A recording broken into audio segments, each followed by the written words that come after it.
न्याय के लिए प्रार्थना। परमेश्वर, हम आपके सामने आते हैं। अपने समाज में व्याप्त अन्याय और असमानता को देखकर हमारा हृदय भारी है। हम देखते हैं कि कैसे कुछ लोग गरीबी, भेदभाव और उत्पीड़न का शिकार हैं, जबकि अन्य विशेषाधिकार और शक्ति का आनंद लेते हैं। हम आपसे प्रार्थना करते हैं कि आप हमें सामाजिक न्याय के लिए अपनी आवाज उठाने की शक्ति प्रदान करें। हमें साहस दे कि हम उन लोगों के लिए खड़े हो सके जिनके पास अपनी आवाज नहीं है। हमें ज्ञान दे कि हम अन्याय के कारणों को समझ सकें और उनके समाधान के लिए काम कर सकें। हमें प्रेम और करुणा दे कि हम सभी लोगों को समानता और सम्मान के साथ व्यवहार कर सकें। हमें धैर्य दे कि हम तब भी निराश न हो जब बदलाव धीरे धीरे आता है। हम जानते हैं कि आप न्याय के ईश्वर हैं और आप चाहते हैं कि आपका राज्य पृथ्वी पर स्थापित हो। हम आपके राज्य को लाने के लिए आपके साथ काम करने के लिए प्रतिबद्ध हैं। एक ऐसा राज्य जहां सभी लोगों को न्याय, शांति और समृद्धि का अनुभव हो। यीशु के नाम में, आमीन। अतिरिक्त प्रार्थना। तारांकन परमेश्वर, हम उन लोगों के लिए प्रार्थना करते हैं जो अन्याय का शिकार हैं। उन्हें अपनी पीड़ा में सांत्वना दें और उन्हें आशा प्रदान करें। तारांकन परमेश्वर, हम उन लोगों के लिए प्रार्थना करते हैं जो शक्ति और अधिकार के पदों पर हैं। उन्हें ज्ञान और विवेक दें कि वे न्यायपूर्ण और निष्पक्ष निर्णय ले सकें। तारांकन परमेश्वर, हम अपने समाज में व्याप्त अन्याय के कारणों को दूर करने के लिए प्रार्थना करते हैं।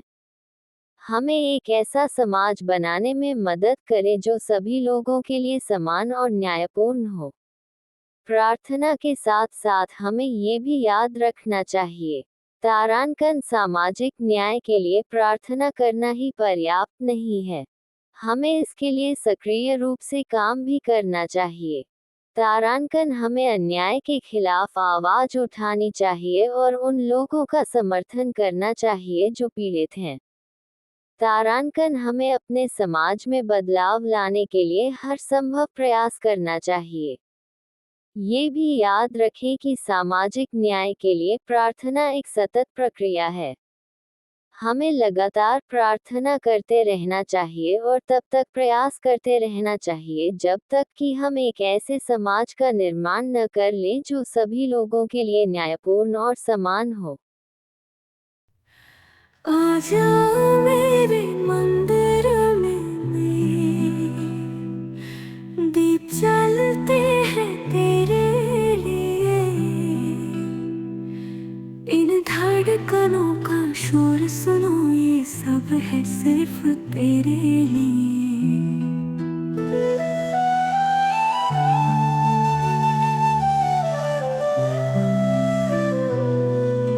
घंटियां भी पुकारे तुझे,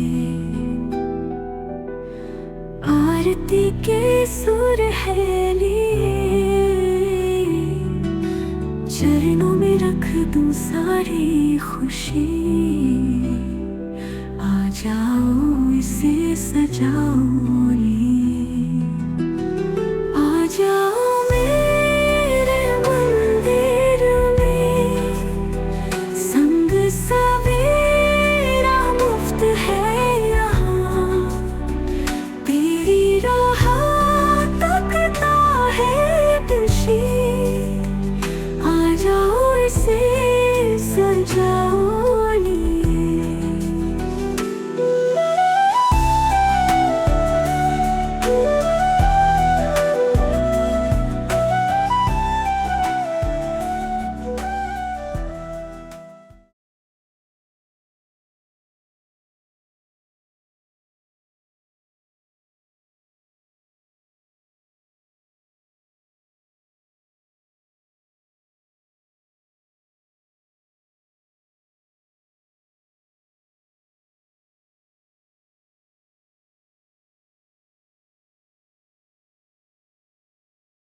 Amata famiglia. Cari amati fratelli e sorelle. प्रिय प्रिय परिवार, प्रिय प्रिय भाइयों और बहनों, बच्चों और युवाओं, Bambini e giovani, bambini. मैं पादरी विनोद सुरीन हूँ। Sono il vescovo Paul Giordano. Questo è il 6° giorno di aprile.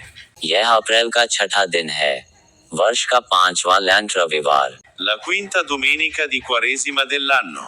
Almeno 25 persone sono state uccise venerdì a causa di terremoti di magnitudo 7,7 e 6,4 sulla scala Richter che hanno colpito il Myanmar.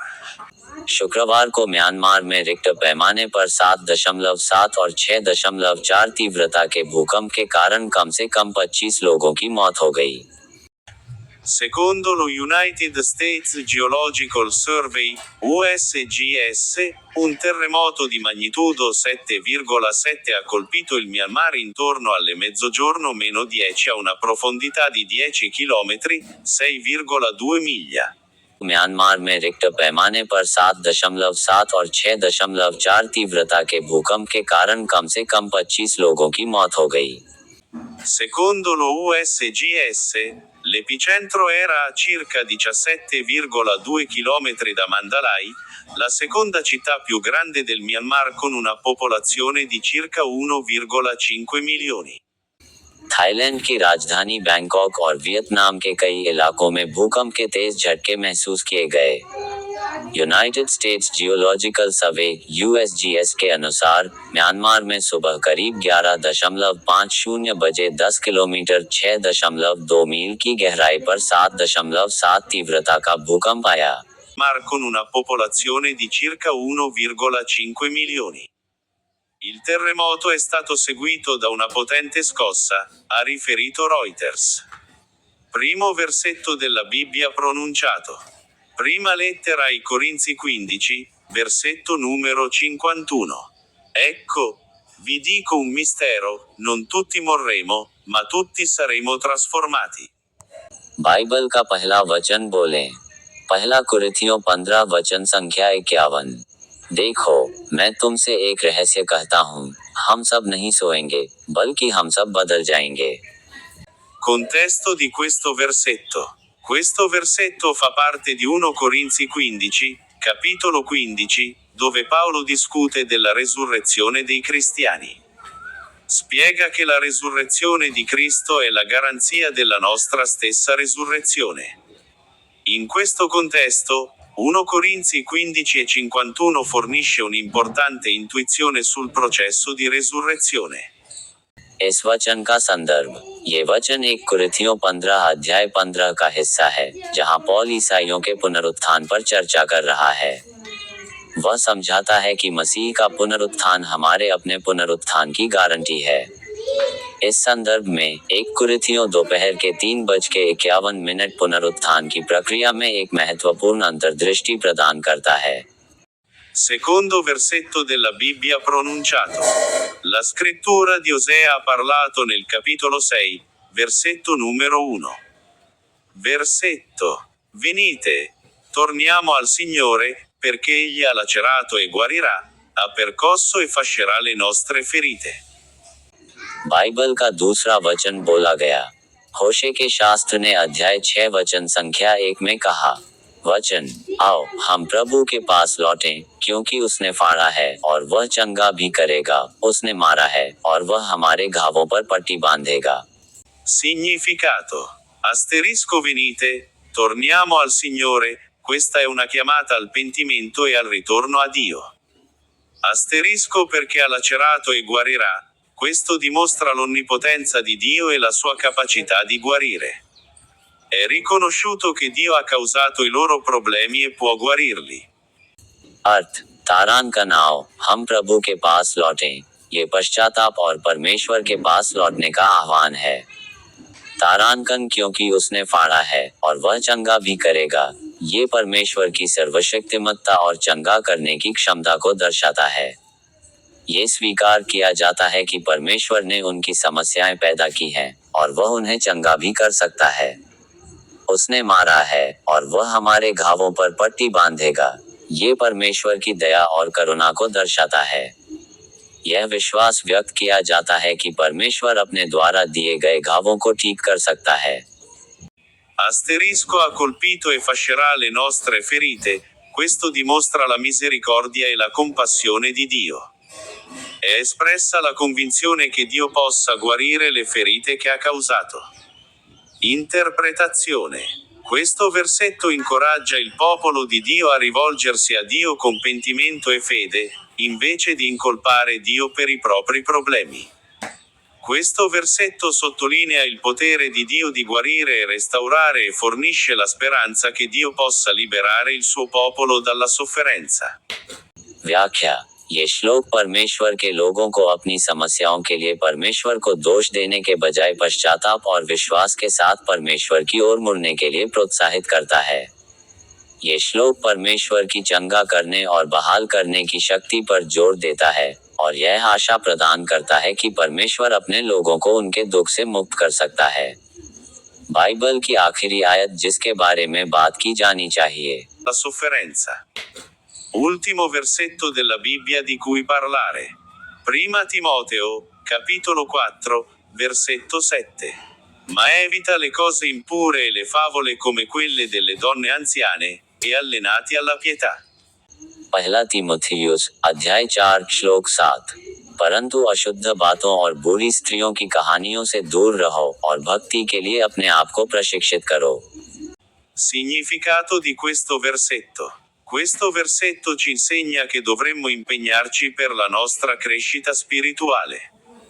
Dovremmo stare lontani dalle cose che ci allontanano da Dio e dovremmo concentrarci su quelle che ci aiutano a crescere nella devozione. इस श्लोक का अर्थ। ये श्लोक हमें सिखाता है कि हमें अपने आध्यात्मिक विकास के लिए प्रयास करना चाहिए। हमें उन चीजों से दूर रहना चाहिए जो हमें ईश्वर से दूर ले जाती हैं, और हमें उन चीजों पर ध्यान केंद्रित करना चाहिए जो हमें ईश्वरीयता में बढ़ने में मदद करती हैं। Vorresti saperne di più su questo versetto? Preghiamo. O Madre Maria, oggi è aprile. È il quarto mese dell'anno 2025. Rallegratevi nel Signore, significa trovare gioia, felicità e soddisfazione in Dio stesso. Un altro terremoto di magnitudo 6,4 ha colpito intorno alle mezzogiorno e 2 minuti, questa volta a 18 km a sud di Sagaing. I post sui social media dall'antica capitale reale del Myanmar, Mandalay, il centro del cuore buddista, mostravano edifici crollati e detriti sparsi per le strade della città. Ha invitato i suoi seguaci a ripetere la cerimonia in memoria di lei. Amen. Non dimenticate il mio canale YouTube. क्या आप इस श्लोक के बारे में और जानना चाहेंगे? आइए प्रार्थना करें। हे माता मरियम, आज अप्रैल है। ये वर्ष 2025 का चौथा महीना है। प्रभु में आनंदित हो। इसका अर्थ है स्वयं ईश्वर में आनंद, खुशी और संतुष्टि पाना। 6.4 की तीव्रता वाला एक और भूकंप दोपहर लगभग 12.02 बजे आया। ये सागाइंग से 18 किलोमीटर दक्षिण में था। म्यांमार की प्राचीन शाही राजधानी मंडाले, जो बौद्ध हृदय भूमि का केंद्र है, से सोशल मीडिया पोस्ट में ढही हुई इमारतें और शहर की सड़कों पर बिखरा हुआ मलबा दिखाया गया। उन्होंने अपने अनुयायियों से उनकी याद में समारोह को दोहराने का आह्वान किया। आमीन। मेरे YouTube चैनल को मत भूलिए।